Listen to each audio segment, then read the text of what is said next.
हाय good morning dear student. बेटा आज के इस लेक्चर में हम लोग बात कर रहे हैं आप लोगों के क्लास 11 इंग्लिश मीडियम बायोलॉजी के आपके नेक्स्ट टॉपिक चैप्टर नंबर 21 का transmission of nerve impulse via synapse. ठीक है, इससे पहले वाले लेक्चर्स के अंदर हम लोगों ने नर्व सेल और न्यूरॉन के बारे में कंप्लीट पढ़ लिया था।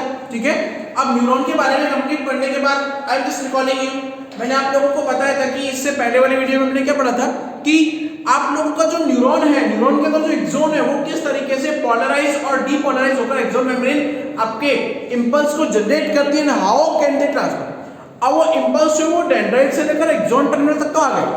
ठीक है, अब इस एक्सोन टर्मिनल के बाद में वो किस तरीके से आगे ट्रांसफर होंगे उसकी आज हम लोग बात करते हैं। We know that well about the structure of neuron. हम लोग इस न्यूरॉन के स्ट्रक्चर के बारे में जानते हैं। ठीक है, न्यूरॉन की स्ट्रक्चर की बात करें तो upper part is named as cell body. Upper part जो वो सेल बॉडी या फिर हेड कहलाता है। ठीक है, head contain two major parts. The branch area that is dendrite. Branch area क्या है? डेंड्राइट है, जो किससे जुड़ा हुआ रहता है बेटा? NMJ. NMJ stand for neuromuscular junction. NMJ क्या है? Neuromuscular junction. उस न्यूरोमस्कुलर जंक्शन से डेंड्राइट जुड़े हुए रहते हैं। जैसे ही कोई स्टिमुलस एनएमजे तक आया, डेंड्राइट क्या करेंगे? उस न्यूरोमस्कुलर जंक्शन से बेटा क्या करेंगे? उसे एब्जॉर्ब कर लेंगे, कलेक्ट कर लेंगे। ठीक है, आफ्टर दैट डेंड्राइट जो है they transmit it into the cyton area. Cyton क्या है? आप लोगों का सेल बॉडी एरिया। साइटोन में क्या होता है? साइटोन में सेल वॉल है। ठीक है, सॉरी प्लाज्मा मेम्ब्रेन है। प्लाज्मा मेम्ब्रेन किसको एनक्लोज करके रखती है? आप लोगों के साइटोप्लाज्म को। और साइटोप्लाज्म में क्या है? न्यूक्लियस है प्लस बेसल ग्रेन्यूल है। क्योंकि हमें पता है कि जो न्यूरॉन्स हैं, नर्व सेल्स हैं, नर्व सेल्स का बेटा साइटोप्लाज्म कैसा होता है? ग्रेन्युलेटेड साइटोप्लाज्म होता है। कैसा होता है? छोटे छोटे कणों के फॉर्म में होगा। आई बात समझ में? ओके, देन क्या होता है? यहां से अब जो ये हेड वाला एरिया है हैज बीन कंप्लीटेड। हेड वाले एरिया से एक लंबा पतला फाइबर निकलता है, एलोंगेटेड फाइबर निकलता है, that is known as axon. ठीक है, and axon is covered with the myelin sheath. Clear है? क्लियर है? दो टाइप के होते हैं, माइलिनेटेड और नॉन माइलिनेटेड। माइलिनेटेड कौन से होते हैं? जिनमें माइलिन शीथ होती है। ठीक है, और माइलिन शीथ के अंदर कौन सी सेल्स होती है? स्वान सेल, जो माइलिन का सिक्रीशन करती रहती है। क्लियर है? नाउ हम लोग बात करें टेल वाले एरिया में, तो टेल वाले एरिया में क्या होता है? आप लोगों का जो एक्सोन है दैट विल बी ब्रांच, वो ब्रांच हो जाता है। ठीक है, वो शाखित हो जाता है।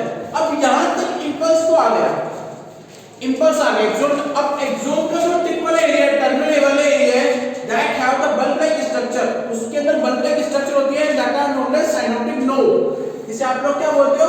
Synaptic node. और हम लोगों ने पढ़ लिया था। ठीक है, साइनोप्टिक नोब। इस साइनोप्टिक नोब के अंदर क्या होता है? साइनोप्टिक नोब के अंदर हम लोगों ने पढ़ा था कि न्यूरोट्रांसमीटर सिग्नल्स होते हैं, एनटीएस होते हैं, न्यूरोट्रांसमीटर सिग्नल्स, प्लस आप लोगों का एसिटाइल कोलिन होता है, एसी। ठीक है, एसिटाइल कोलिन। क्लियर है?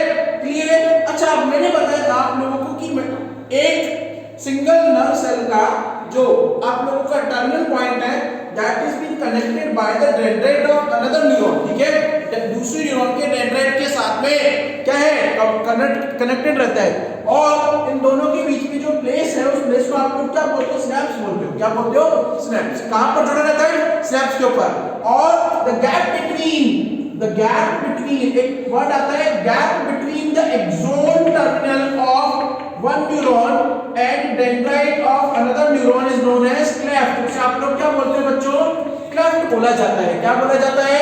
क्लेफ्ट बोला जाता है। क्लियर है? क्लियर है? अब होगा क्या? होगा क्या? किस तरीके से होगा? स्टार्टिंग में केमिकल के फॉर्म में एनएमजे से इंफॉर्मेशन आया। ठीक है, केमिकल के फॉर्म में आया, डेंड्राइट ने उसे एक्सेप्ट किया। डेंड्राइट क्या करेगा? उस केमिकल फॉर्म में एक्सेप्ट करने के बाद, केमिकल फॉर्म में एक्सेप्ट करने के बाद क्या करेगा? डेंड्राइट क्या करेगा? उसको इलेक्ट्रिक इंपल्स में कन्वर्ट कर देगा। और इलेक्ट्रिक इंपल्स में कन्वर्ट होने के बाद जो आपके एक्सोन की मेम्ब्रेन है, हम लोगों ने यस्टरडे पढ़ा था, एक्सोन की मेम्ब्रेन है, स्टार्टिंग में जब रेस्टिंग स्टेज होती है तो पोलराइज्ड फॉर्म में होती है, यानी बाहर सारे पॉजिटिव आयंस होंगे और अंदर सारे नेगेटिव। ठीक है, हमने बोला था कि पोलराइज्ड स्टेज कौन सी होती है? पोलराइज्ड स्टेज जब आयंस जो बाहर एक जैसे अंदर एक जैसे।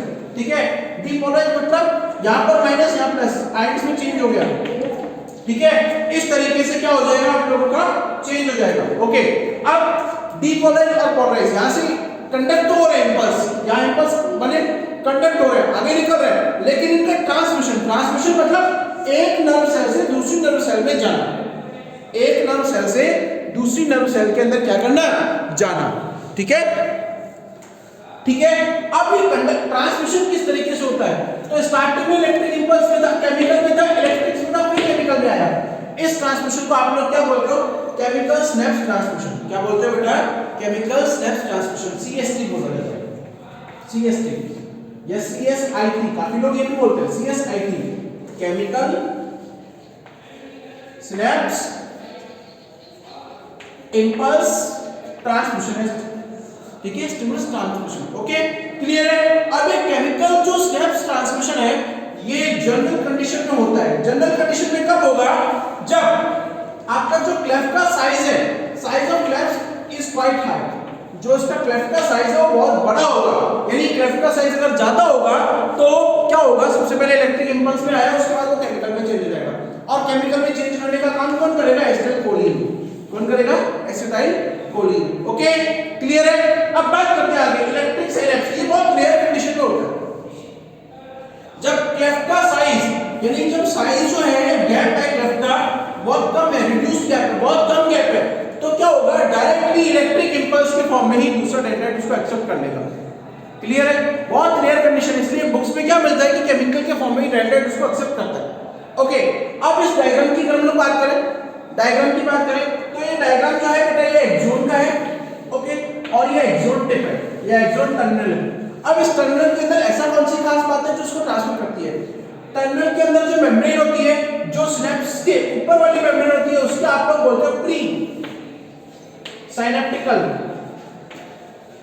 मेम्ब्रेन। उसे आप लोग क्या बोलते हो बच्चों, प्री साइनेप्टिकल मेम्ब्रेन, PSM। क्या बोलते हैं, presynaptical membrane, that is known as presynaptical membrane. And the membrane, अच्छा ये वाली तो किसके है, ये एक्सोन वाली पार्ट है। ठीक है, और जो डेंड्राइट है दूसरे वाला, उसको आप लोग बोलते हो POSM। काफी बुक्स में POSM मिलता है, काफी बुक में पोस्ट साइनेप्टिकल मेम्ब्रेन बोलते हैं, पोस्ट साइनेप्टिकल मेम्ब्रेन। ठीक है, PSM और POSM, पोस्ट साइनेप्टिकल मेम्ब्रेन। अब क्या होगा, किस तरीके से होगा, ये जो आप लोगों की साइनेप्टिक नोब है, इस साइनेप्टिक नोब के अंदर हमें पता है कि there are the vesicles has been found. कुछ वेसिकल्स होते हैं, vesicles contain the neurotransmitter signals, neurotransmitters होते हैं। ठीक है, अब और उसके साथ एसिटाइलकोलिन भी होता है। न्यूरोट्रांसमीटर्स क्या करेंगे, जब ये वेसल्स जो है ये आप लोगों की वॉल के पास में आती है, स्नैप्स एरिया, स्नैप्स एरिया के अंदर वॉल के पास आएंगी, then it will be busted out, और जो इंफॉर्मेशन होती है उसको बाहर रिलीज कर दी जाती है।